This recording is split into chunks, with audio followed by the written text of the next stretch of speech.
Number 13 by M.R. James. Among the towns of Jutland, Viborg justly holds a high place. It is the seat of a bishopric. It has a handsome, but almost entirely new cathedral, a charming garden, a lake of great beauty, and many storks. Near it is Hald, accounted one of the prettiest things in Denmark, and hard by is Finderup, where Marsk Stig murdered King Eric Glipping on St. Cecilia's Day in the year 1286. 56 blows of square-headed iron maces were traced on Eric's skull when his tomb was opened in the 17th century. But I am not writing a guidebook. There are good hotels in Viborg. Priestlers and the Phoenix are all that can be desired. But my cousin, whose experiences I have to tell you now, went to the Golden Lion the first time that he visited Viborg. He has not been there since, and the following pages will, perhaps, explain the reason of his abstention.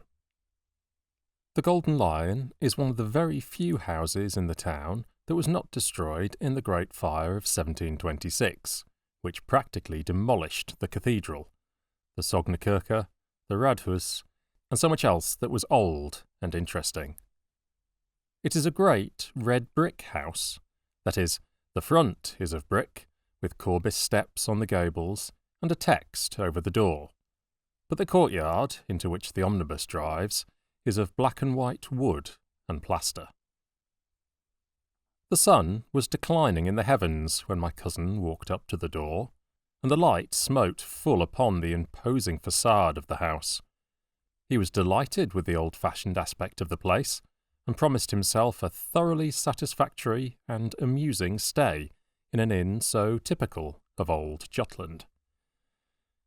It was not business in the ordinary sense of the word that had brought Mr. Anderson to Viborg.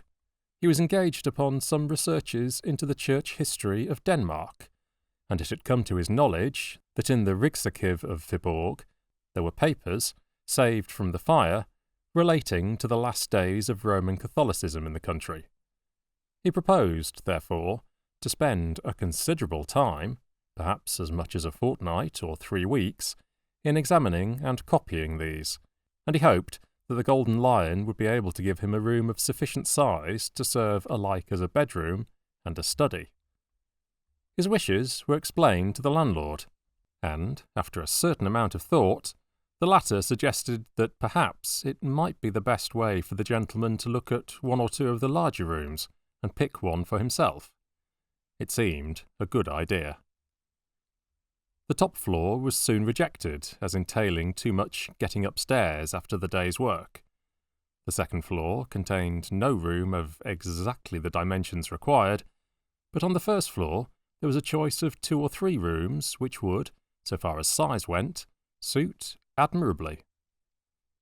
The landlord was strongly in favour of number 17, but Mr. Anderson pointed out that its window commanded only the blank wall of the next house, and that it would be very dark in the afternoon. Either number 12 or number 14 would be better, for both of them looked on the street, and the bright evening light and the pretty view would more than compensate him for the additional amount of noise. Eventually, number 12 was selected. Like its neighbours, it had 3 windows, all on one side of the room. It was fairly high and unusually long. There was, of course, no fireplace, but the stove was handsome and rather old, a cast-iron erection, on the side of which was a representation of Abraham sacrificing Isaac, and the inscription 1 Bog Mose Cap 22 above. Nothing else in the room was remarkable. The only interesting picture was an old coloured print of the town, date about 1820.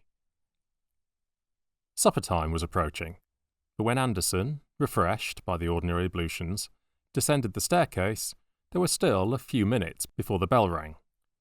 He devoted them to examining the list of his fellow lodgers. As is usual in Denmark, their names were displayed on a large blackboard, divided into columns and lines, the numbers of the rooms being painted in at the beginning of each line. The list was not exciting. There was an advocate, or Sagführer, a German, and some bagmen from Copenhagen. The one and only point which suggested any food for thought was the absence of any number 13 from the tale of the rooms, and even this was a thing which Anderson had already noticed half a dozen times in his experience of Danish hotels. He could not help wondering whether the objection to that particular number, common as it is, was so widespread and so strong as to make it difficult to let a room so ticketed, and he resolved to ask the landlord if he and his colleagues in the profession had actually met with many clients who refused to be accommodated in the 13th room.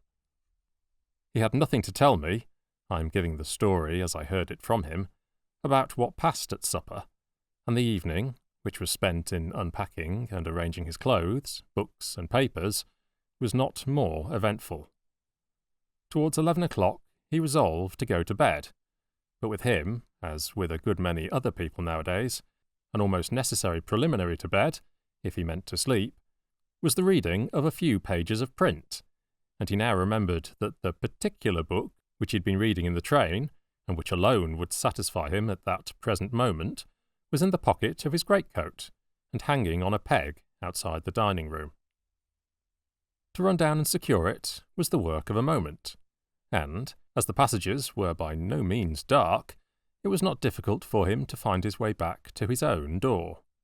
So, at least, he thought. But when he arrived there, and turned the handle, the door entirely refused to open, and he caught the sound of a hasty movement towards it from within. He had tried the wrong door, of course. Was his own room to the right or to the left? He glanced at the number. It was 13. His room would be on the left, and so it was. And not before he had been in bed for some minutes, had read his wonted 3 or 4 pages of his book, blown out his light, and turned over to go to sleep, did it occur to him that, whereas on the blackboard of the hotel there had been no number 13, there was undoubtedly a room numbered 13 in the hotel. He felt rather sorry he had not chosen it for his own. Perhaps he might have done the landlord a little service by occupying it, and given him the chance of saying that a well-born English gentleman had lived in it for 3 weeks and liked it very much. But probably it was used as a servant's room, or something of the kind. After all, it was most likely not so large or good a room as his own. And he looked drowsily about the room, which was fairly perceptible in the half-light from the street lamp. It was a curious effect, he thought. Rooms usually look larger in a dim light than a full one, but this seemed to have contracted in length and grown proportionately higher. Well, sleep was more important than these vague ruminations, and to sleep he went. On the day after his arrival, Anderson attacked the Rigsarkiv of Viborg. He was, as one might expect in Denmark, kindly received, and access to all that he wished to see was made as easy for him as possible. The documents laid before him were far more numerous and interesting than he had at all anticipated. Besides official papers, there was a large bundle of correspondence relating to Bishop Jørgen Friis, the last Roman Catholic who held the see, and in these there cropped up many amusing, and what are called intimate, details of private life and individual character. There was much talk of a house owned by the bishop, but not inhabited by him, in the town. Its tenant was apparently somewhat of a scandal, and a stumbling block to the reforming party. He was a disgrace, they wrote, to the city. He practised secret and wicked arts, and had sold his soul to the enemy. It was of a piece with the gross corruption and superstition of the Babylonish church that such a viper and blood-sucking trollmand should be patronized and harboured by the bishop. The bishop met these reproaches boldly. He protested his own abhorrence of all such things as secret arts, and required his antagonists to bring the matter before the proper court, of course, the spiritual court, and sift it to the bottom. No one could be more ready and willing than himself to condemn Mag Nicholas Franken if the evidence showed him to have been guilty of any of the crimes informally alleged against him. Anderson had not time to do more than glance at the next letter of the Protestant leader, Rasmus Nielsen, before the record office was closed for the day, but he gathered its general tenor, which was to the effect that Christian men were now no longer bound by the decisions of bishops of Rome, and that the bishop's court was not, and could not be, a fit or competent tribunal to judge so gravely and weighty a cause. On leaving the office, Mr. Anderson was accompanied by the old gentleman who presided over it, and, as they walked, the conversation very naturally turned to the papers of which I have just been speaking. Herr Scavenius, the archivist of Viborg, though very well informed as to the general run of the documents under his charge, was not a specialist in those of the Reformation period. He was much interested in what Anderson had to tell him about them. He looked forward, with great pleasure, he said, to seeing the publication in which Mr. Anderson spoke of embodying their contents. "This house of the Bishop Friss," he added, "it is a great puzzle to me where it can have stood. I have studied carefully the topography of old Viborg, but it is most unlucky. Of the old terrier of the bishop's property, which was made in 1560, and of which we have the greater part in the archive, just the piece which had the list of the town property is missing. Never mind, perhaps I shall some day succeed to find him." After taking some exercise, I forget exactly how or where, Anderson went back to the Golden Lion, his supper, his game of patience, and his bed. On the way to his room, it occurred to him that he had forgotten to talk to the landlord about the omission of number 13 from the hotel board, and also that he might as well make sure that number 13 did actually exist before he made any reference to the matter. The decision was not difficult to arrive at. There was the door with its number as plain as could be, and work of some kind was evidently going on inside it, for as he neared the door he could hear footsteps and voices, or a voice, within. During the few seconds in which he halted to make sure of the number, the footsteps ceased, seemingly very near the door, and he was a little startled at hearing a quick, hissing breathing, as of a person in strong excitement. He went on to his own room, and again he was surprised to find how much smaller it seemed now than it had when he selected it. It was a slight disappointment, but only slight. If he found it really not large enough, he could very easily shift to another. In the meantime, he wanted something. As far as I remember, it was a pocket handkerchief, out of his portmanteau, which had been placed by the porter on a very inadequate trestle or stool against the wall at the farthest end of the room from his bed. Here was a very curious thing. The portmanteau was not to be seen. It had been moved by officious servants. Doubtless the contents had been put in the wardrobe. No, none of them were there. This was vexatious. The idea of a theft he dismissed at once. Such things rarely happen in Denmark, but some piece of stupidity had certainly been performed, which is not so uncommon, and the stupiger must be severely spoken to. Whatever it was that he wanted, it was not so necessary to his comfort that he could not wait till the morning for it, and he therefore settled not to ring the bell and disturb the servants. He went to the window, the right-hand window it was, and looked out on the quiet street. There was a tall building opposite, with large spaces of dead wall, no passers-by, a dark night, and very little to be seen of any kind. The light was behind him, and he could see his own shadow clearly cast on the wall opposite. Also, the shadow of the bearded man in number 11 on the left, who passed to and fro in shirt-sleeves once or twice, and was seen first brushing his hair, and later on in a nightgown. Also the shadow of the occupant of number 13 on the right. This might be more interesting. Number 13 was, like himself, leaning on his elbows on the windowsill, looking out into the street. He seemed to be a tall, thin man, or was it by any chance a woman?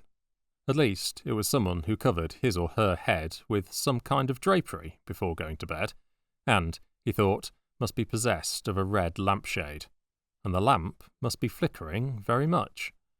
There was a distinct playing up and down of a dull red light on the opposite wall. He craned out a little to see if he could make any more of the figure, but beyond a fold of some light, perhaps white, material on the windowsill, he could see nothing.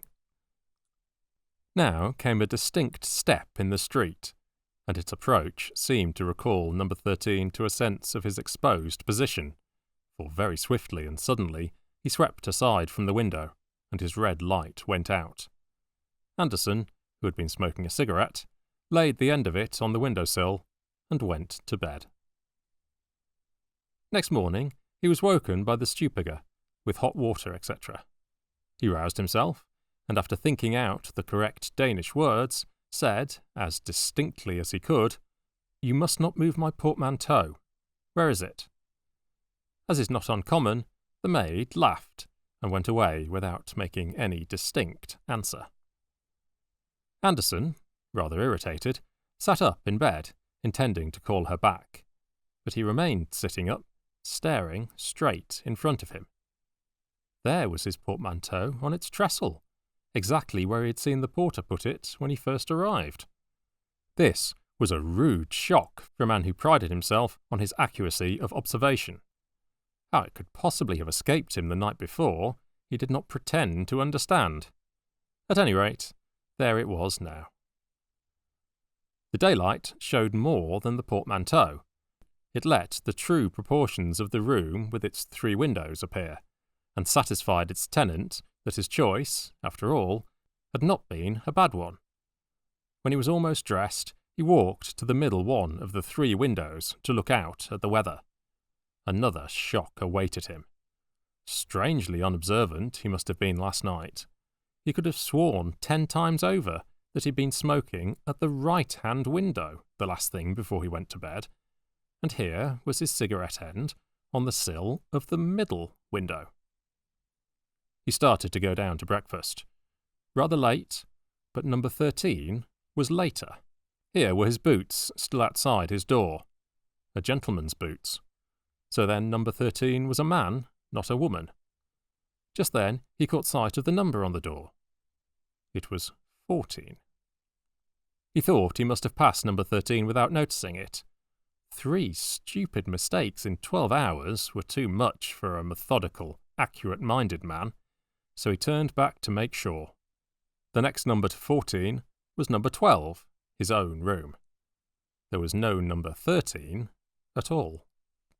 After some minutes devoted to a careful consideration of everything he had had to eat and drink during the last 24 hours, Anderson decided to give the question up.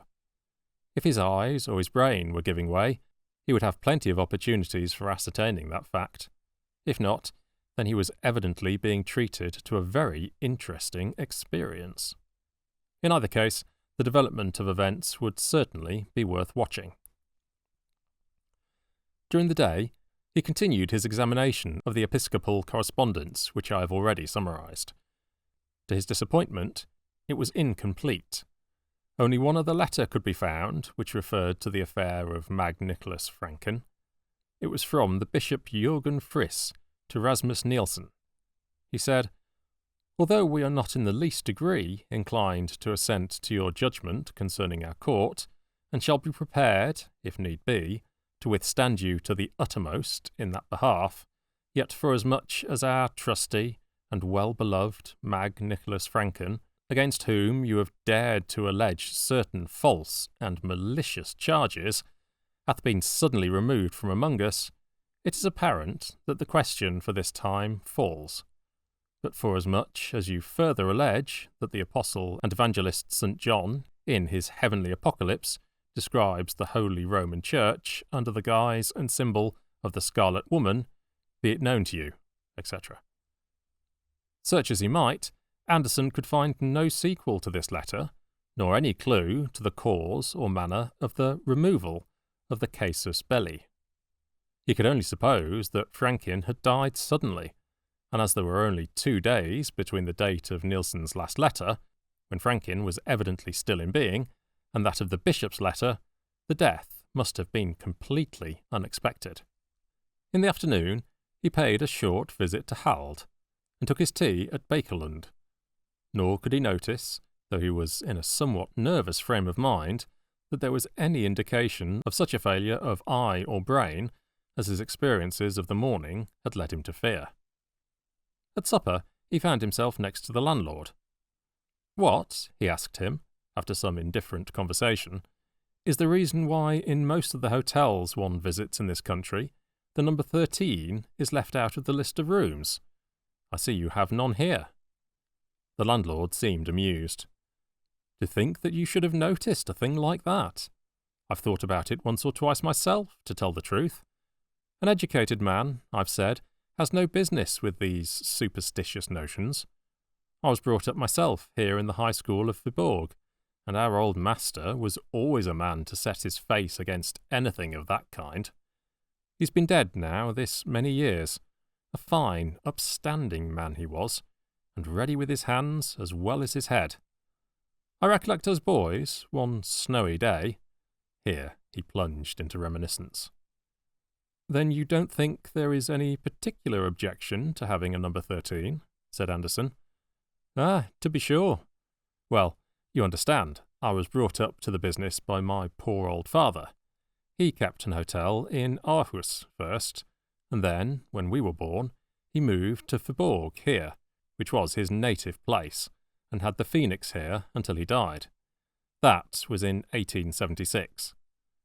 Then I started business in Silkeborg, and only the year before last I moved into this house." Then followed more details as to the state of the house and business when first taken over. "And when you came here, was there a number 13? No, I was going to tell you about that. You see, in a place like this, the commercial class, the travellers, are what we have to provide for in general. And put them in number 13?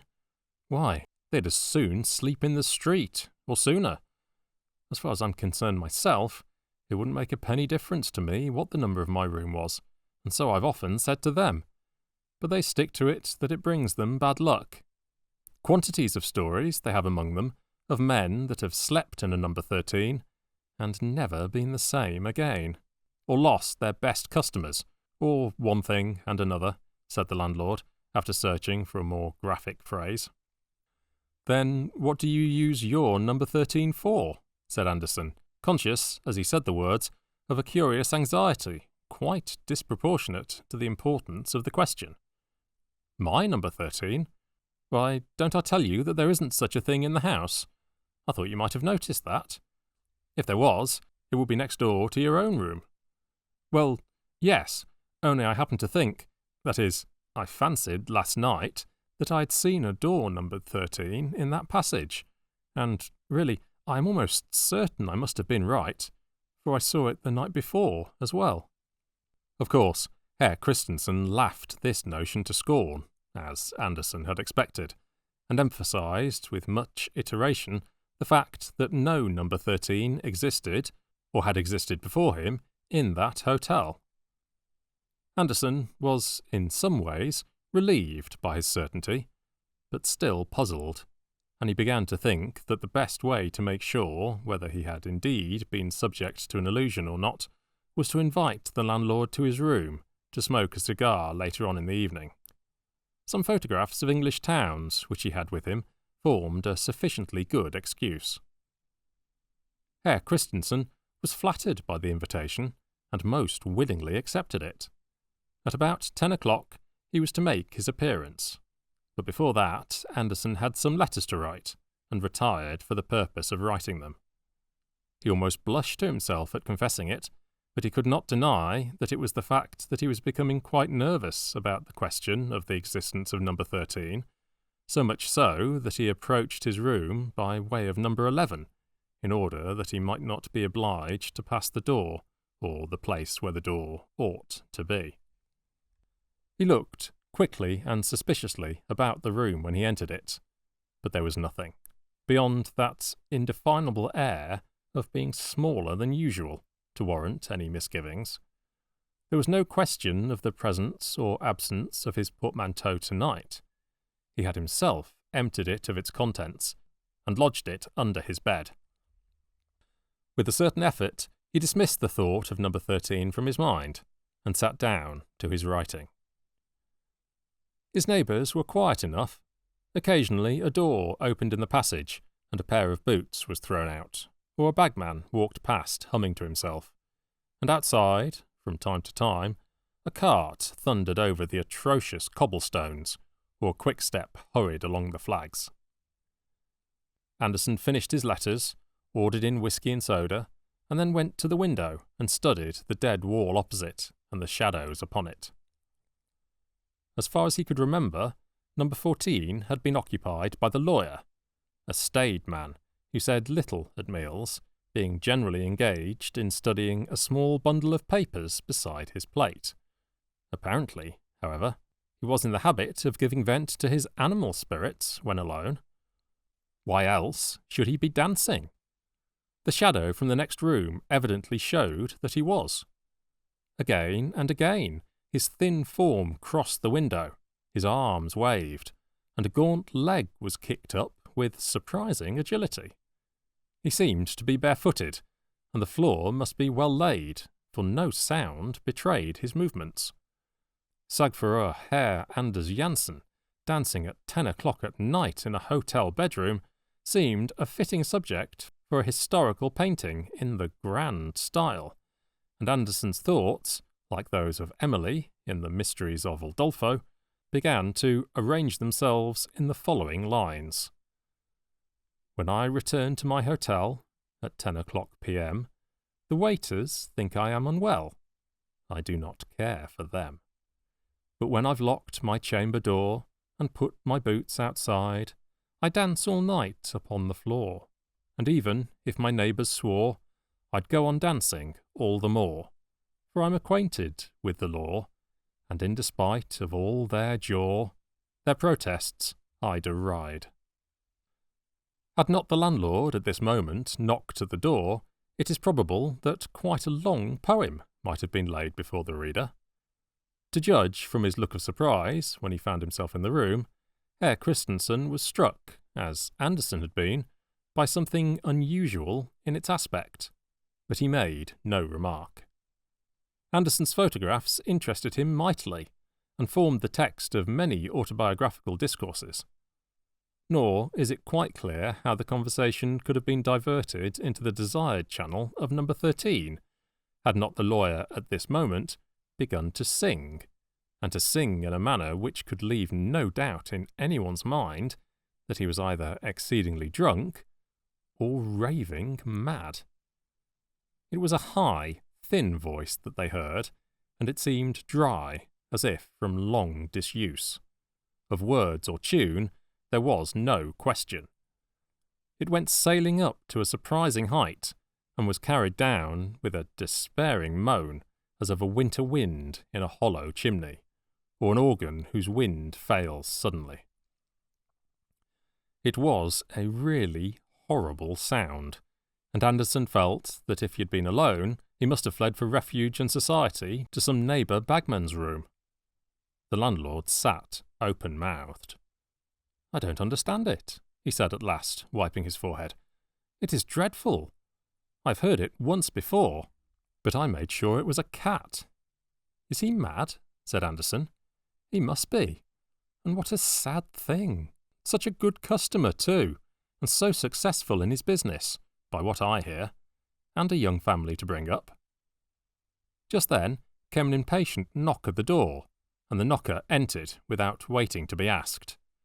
It was the lawyer, in deshabille, and very rough-haired, and very angry he looked. "I beg pardon, sir," he said, "but I should be much obliged if you would kindly desist—" Here he stopped, for it was evident that neither of the persons before him was responsible for the disturbance, and after a moment's lull it swelled forth again more wildly than before. "But what in the name of heaven does it mean?" broke out the lawyer. "Where is it? Who is it? Am I going out of my mind? Surely, Herr Jensen, It comes from your room next door. Isn't there a cat or something stuck in the chimney?" This was the best that occurred to Anderson to say, and he realised its futility as he spoke. But anything was better than to stand and listen to that horrible voice, and look at the broad, white face of the landlord, all perspiring and quivering as he clutched the arms of his chair. "Impossible," said the lawyer. "Impossible. There is no chimney. I came here because I was convinced the noise was going on here. It was certainly in the room next to mine." "Was there no door between yours and mine?" said Anderson eagerly. "No, sir," said Herr Jensen rather sharply. "At least, not this morning." "Ah," said Anderson. "Nor tonight?" "I am not sure," said the lawyer, with some hesitation. Suddenly the crying or singing voice in the next room died away, and the singer was heard seemingly to laugh to himself in a crooning manner. The three men actually shivered at the sound. Then there was a silence. "Come," said the lawyer. "What have you to say, Herr Christensen? What does this mean?" "Good heaven," said Christensen. "How should I tell? I know no more than you, gentlemen. I pray I may never hear such a noise again." "So do I," said Herr Jensen, and he added something under his breath. Anderson thought it sounded like the words of the Psalter, Omnis spiritus laudet Dominum, but he could not be sure. "But we must do something," said Anderson. "The three of us. Shall we go and investigate in the next room?" "But that is Herr Jensen's room," wailed the landlord. "It is no use. He has come from there himself." "I am not so sure," said Jensen. "I think this gentleman is right. We must go and see." The only weapons of defence that could be mustered on the spot were a stick and umbrella. The expedition went out into the passage, not without quakings. There was a deadly quiet outside, but a light shone from under the next door. Anderson and Jensen approached it. The latter turned the handle, and gave a sudden, vigorous push. No use. The door stood fast. "Herr Christensen," said Jensen, "will you go and fetch the strongest servant you have in the place? We must see this through." The landlord nodded and hurried off, glad to be away from the scene of action. Jensen and Anderson remained outside, looking at the door. "It is number 13, you see," said the latter. "Yes, there is your door, and there is mine," said Jensen. "My room has 3 windows in the daytime," said Anderson, with difficulty suppressing a nervous laugh. "By George, so is mine," said the lawyer, turning and looking at Anderson. His back was now to the door. In that moment the door opened, and an arm came out and clawed at his shoulder. It was clad in ragged, yellowish linen, and the bare skin, where it could be seen, had long, grey hair upon it. Anderson was just in time to pull Jensen out of its reach with a cry of disgust and fright, when the door shut again, and a low laugh was heard. Jensen had seen nothing, but when Anderson hurriedly told him what a risk he had run, he fell into a great state of agitation, and suggested that they should retire from the enterprise and lock themselves up in one or other of their rooms. However, while he was developing this plan, the landlord and 2 able-bodied men arrived on the scene, all looking rather serious and alarmed. Jensen met them with a torrent of description and explanation, which did not at all tend to encourage them for the fray. The men dropped the crowbars they had brought, and said flatly that they were not going to risk their throats in that devil's den. The landlord was miserably nervous and undecided, conscious that if the danger were not faced, his hotel was ruined, and very loath to face it himself. Luckily, Anderson hit upon a way of rallying the demoralised force. "Is this," he said, "the Danish courage I have heard so much of? It isn't a German in there, and if it was, we are 5 to 1. The 2 servants and Jensen were stung into action by this, and made a dash at the door. "Stop," said Anderson. "Don't lose your heads. You stay out here with the light, landlord, and one of you 2 men break in the door, and don't go in when it gives way." The men nodded, and the younger stepped forward, raised his crowbar, and dealt a tremendous blow on the upper panel. The result was not in the least what any of them anticipated. There was no cracking or rending of wood, only a dull sound, as if the solid wall had been struck. The man dropped his tool with a shout, and began rubbing his elbow. His cry drew their eyes upon him for a moment. Then Anderson looked at the door again. It was gone. The plaster wall of the passage stared him in the face, with a considerable gash in it where the crowbar had struck it. Number 13 had passed out of existence. For a brief space they stood perfectly still, gazing at the blank wall. An early cock in the yard beneath was heard to crow, and as Anderson glanced in the direction of the sound, he saw through the window at the end of the long passage that the eastern sky was paling to the dawn. "Perhaps," said the landlord with hesitation, "you gentlemen would like another room for tonight, a double-bedded one."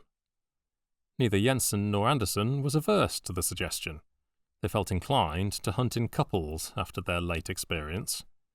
It was found convenient, when each of them went to his room to collect the articles he wanted for the night, that the other should go with him and hold the candle. They noticed that both number 12 and number 14 had 3 windows. Next morning, the same party reassembled in number 12.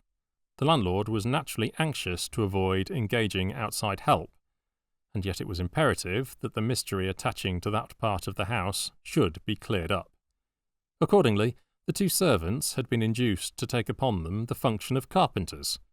The furniture was cleared away, and, at the cost of a good many irretrievably damaged planks, that portion of the floor was taken up which lay nearest to number 14. You will naturally suppose that a skeleton, say that of Mag Nicholas Frankin, was discovered. That was not so. What they did find lying between the beams, which supported the flooring, was a small copper box. In it was a neatly folded vellum document, with about 20 lines of writing. Both Anderson and Jensen, who proved to be something of a paleographer, were much excited by this discovery, which promised to afford the key to these extraordinary phenomena. I possess a copy of an astrological work which I have never read. It has, by way of frontispiece, a woodcut by Hans Sibold Beum, representing a number of sages seated round a table. This detail may enable connoisseurs to identify the book. I cannot myself recollect its title, and it is not at this moment within reach, but the fly-leaves of it are covered with writing, and during the 10 years in which I have owned the volume, I have not been able to determine which way up this writing ought to be read, much less in what language it is. Not dissimilar was the position of Anderson and Jensen after the protracted examination to which they submitted the document in the copper box. After 2 days' contemplation of it, Jensen, who was the bolder spirit of the two, hazarded the conjecture that the language was either Latin or Old Danish. Anderson ventured upon no surmises, and was very willing to surrender the box and the parchment to the Historical Society of Viborg to be placed in their museum. I had the whole story from him a few months later, as we sat in a wood near Uppsala after a visit to the library there, where we, or rather I, had laughed over the contract by which Daniel Saltinius, in later life professor of Hebrew at Königsberg, sold himself to Satan. Anderson was not really amused. "Young idiot," he said, meaning Saltinius, who was only an undergraduate when he committed that indiscretion. How did he know what company he was courting? And when I suggested the usual considerations, he only grunted. That same afternoon, he told me what you have read, but he refused to draw any inferences from it, and to assent to any that I drew for him.